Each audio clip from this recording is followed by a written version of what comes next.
Rosia tanànan'i Saint-Pétersbourg forta miaramila Constantin. Naorina tamin'ny tapaky ny taonjato fahazetafy io fiarovana io ho an'ny fitaovam-piadiana lehibe. Ny ivelan'ny trano mimanda dia voaro amin'ny takelaka metaly.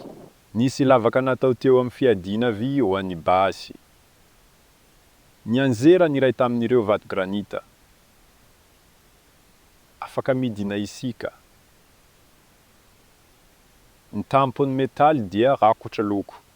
Fa teo dia nisy vato fisaka sy nolokoina ny metaly tao ambany.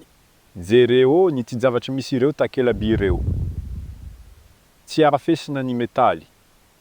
Tsy potika ny metaly. Ny lohan'ny bolta izay mampikambana takela-by. Ny loha bolta hexagala dia nitahiry sara ny endriny nandritra ny 100 taona sy tapany. Lavaka misy kofehy. Tena sara ny takela-by.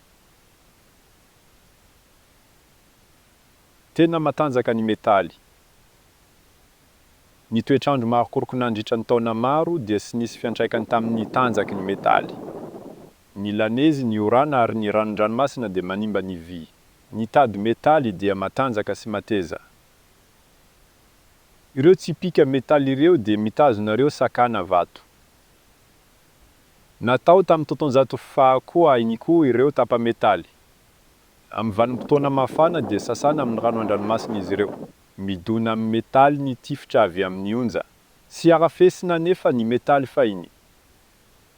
Na zany aza ao anatin'ilay rova dia mahita metaly hafa tanteraka isika. Vy tena harafesina. Ny metaly dia ao anaty trano ary rakotra loko. Saingy ny vokatra metaly dia harafesina be. Jereo ity harafesina ity. Tendrombohitra ho an'ny fitaovam-piadiana. Simba ny harafesina. Ny harafesina dia mihinana metaly. Ny harafesina dia manimba sy misy antra io vy io. Nahoana ny karazana metaly iray no harafesina amin'ny loko sy ao an-trano? Fa ny karazana metaly hafa dia tsy simba ny hamandoana. Ity vy ity dia ambany karbona. Ny metaly dia sy harafesina amin'ny toetrandro an-dranomasina mando. Malefaka loatra sanefa io vy io. Ny vy misy karbona ambany dia sy mahazaka enta mavesatra. Ny vy misy karbona avo dia matanjaka kokoa. Ny rafitra matanjaka dia azo atao amin'ny vy toy izany. Fa ny vy toy izany dia harafesina be. Fikirakirana simika samihafa amin'ny vy.